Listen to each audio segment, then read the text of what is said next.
hari yang kelima, hari di mana korban mengalami kejadian yang sangat tragis. Pertama, kayak biasa kita ke lapangan untuk kembali menggali sumur kayak hari yang sebelumnya. Nah, di hari itu kelihatan korban itu agak pendiam gitu, suka ceria atau gimana. Katanya di hari yang kelima ini sangat muram sekali gitu wajahnya. Nah, kembali penggalian dilanjutkan di hari yang kelima. Penggalian mulai jam 9. Kayak biasa, tidak terjadi apa-apa. Mungkin penggalian bertambah sekitar 50 cm di hari yang terakhir ini. Nah, setelah itu akhirnya korban nyuruh saya turunkan tangga ke bawah karena mau naik dulu seperti biasa, istirahat, makan, dan akhirnya ya kita berdua istirahat dulu. Nah, kejadian yang menimpa teman saya atau korban terjadi setelah kita istirahat kerja. Kira-kira setengah 2, jam 1.30 kita kembali ke lokasi. Kita berdua nyeduh kopi dulu, merokok dulu. Nah, nggak tahu apa yang mendorong saya sampai saya minta kepada teman saya, ke korban itu, biarin sebelum kamu turun, saya dulu yang akan turun ke bawah. Ternyata setelah turun saya ke bawah, lewati tangga 1 dan tangga 2, setelah saya mau naik lagi ke atas, semua yang saya lihat gak kelihatan. Hidung saya tersumbat, malah yang di atas itu sampai teriak-teriak karena melihat wajah saya, istilah Sunama pias lah gitu. Akhirnya saya dengan sedikit-sedikit memegangkan tangan ke tangga, naik lagi ke atas. Akhirnya saya bisa sampai juga di atas.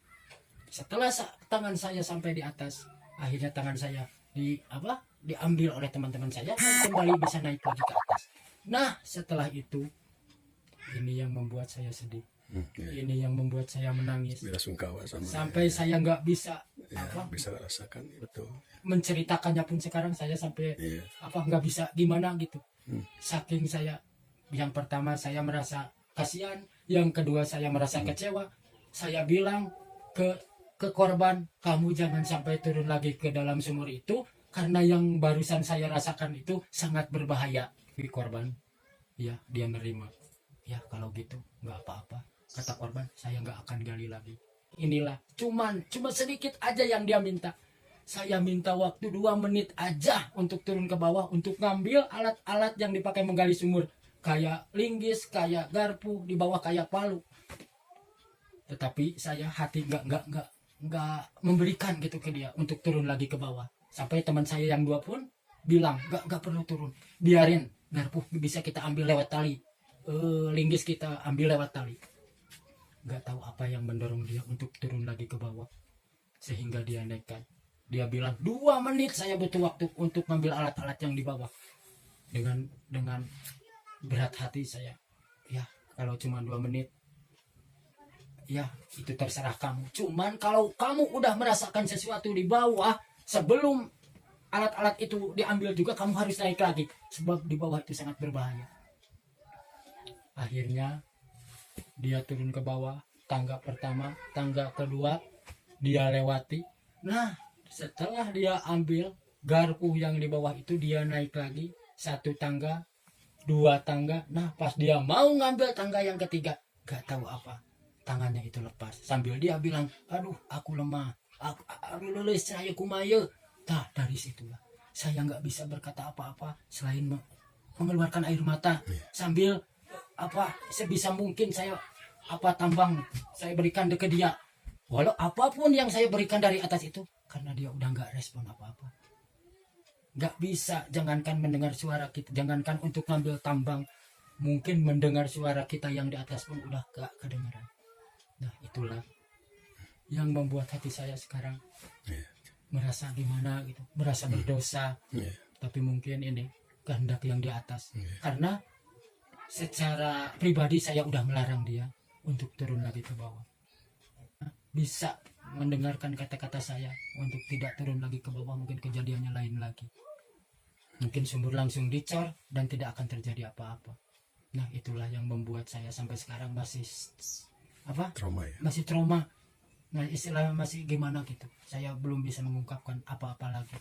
kemarin pun banyak aparat kesini, saya belum bisa mengutarakan apa yang saya lihat, apa yang saya rasakan sama teman saya itu, karena mungkin untuk melalui wawancara mungkin saya itu harus dalam keadaan sadar. Nah, alhamdulillah sekarang sedikit-sedikit saya udah bisa, badan saya udah terasa agak membaik. Dan saya mohon doanya buat semua agar korban diterima di sisi Allah Subhanahu wa taala. Amin. Dan mudah-mudahan segera kesalahannya bisa dihapus lah dari dia. Karena saya yakin dia kerja itu mati itu dalam keadaan syahid karena membela keluarga. Amin. Mudah-mudahan aja. Amin. Itulah yang saya minta dari rekan-rekan semua. Dan saya mohon juga buat saya yang istilahnya lah sisa korban gitu kan, yang selamat dari korban, saya bisa sehat lagi seperti biasa. Dan mudah-mudahan saya mohon kepada semua keluarga yang ditinggalkan oleh korban itu, terutama keluarganya, diberi kesabaran dan ketabahan. Itulah mungkin yang bisa saya ceritakan dari mulai saya melakukan pekerjaan itu sampai akhirnya terjadi kejadian yang sangat tragis.